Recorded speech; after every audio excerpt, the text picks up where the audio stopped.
დილმშვიდობისა ყველას, დღეს მინდა რომ ჩაგიწეროთ თუ რას ნიშნავს რეფლექსური ზმნები და რა შემთხვევაში გამოიყენება. თუმცა სანამ თქვენ კალმებს და ფურცლებს მოიმარჯვებდეთ, მე ჩაგიტარებთ ერთ პატარა გამოცდას. ეხლა ვეცდები რომ აგიხსნათ პირველ რიგში იტალიურ ენაზე და თქვენი თავი გამოცადეთ, რამდენად გაიგებთ თუ რას ნიშნავს რეფლექსური ზმნა და შემდეგ უკვე აგიხსნით ქართულად. Un verbo si dice riflessivo quando l'azione di un soggetto riflette sul soggetto stesso. Ripeto, quando l'azione di un soggetto riflette sul soggetto stesso. ეხლა კი უკვე ვცადოთ ქართულად ვთარგმნოთ. იმ შემთხვევაში გამოიყენება რეფლექსური ზმნა, როდესაც მოქმედებას თავად სუბიექტი აწარმოებს.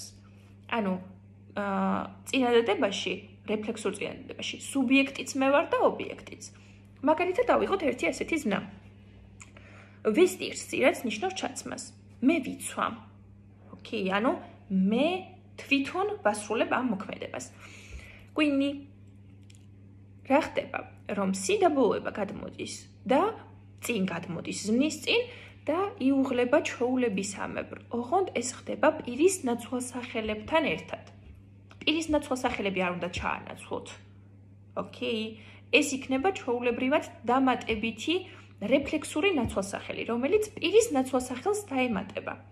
და იქნება თანმიმდევრობით. ჯერ ვიტყვით პირის ნაცვალსახელს, ანუ მე შენი ჩვენ თქვენ ისინი, რაც უკვე იტალიურად ვიცით, io, tu, lui, lei, noi, voi, loro და შემდეგ უკვე რეფლექსური ნაცვალსახელი უნდა ვაუღლოთ. ეს არის si უღლება, რაზეც ვლოვდება თვითონ ზმნა. და იქნება პირველ პირში mi, მეორე პირში ti, მესამე პირში si. პირველი პირის მრავლობითში chi, მეორე პირის მრავლობითში vi და მესამე პირის მრავლობითში დარჩება ისევ და ისევ si.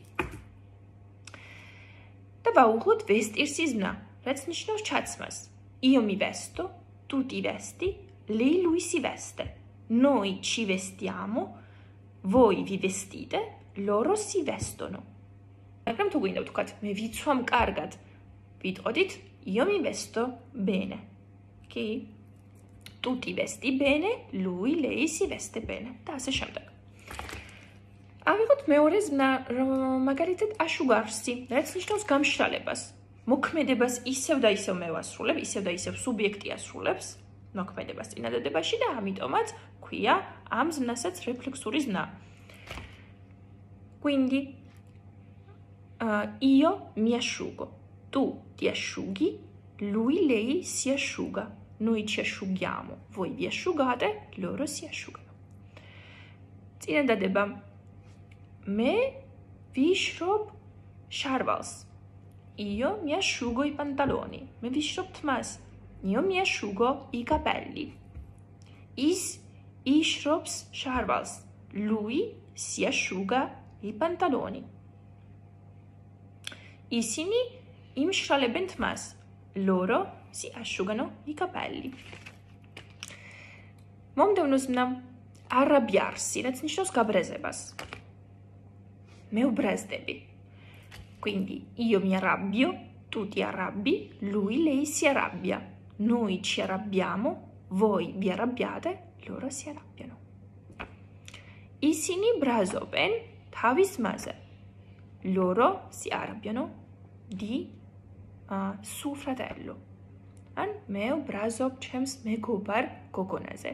Io mi arrabbio della mia amica. რადგან კითხვა ასეთია. Di chi ti arrabbi? ვიზე ბრაზობ? Della mia amica. მომდევნო. alzarsi, რაც ნიშნავს ადგომას. მე ვდგები იტალიურად არის io mi alzo, რადგან მოქმედებას თავად სუბიექტი ასრულებს. Tu ti alzi, lui, lei si alza. Noi ci alziamo, voi vi alzate, loro si alzano. როგორ ვიტყოდით იტალიურად? მე ვდგები 8 საათზე. დროს გაძლევთ? Io mi alzo alle 8. ისინი დგებიან 11 საათზე. Loro si alzano alle 11. A che ora ti alzi tu? Romsadze tgebishen. Rispondi nei commenti. Mi passuche commentare. Alla prossima. Penso che sia stato utile.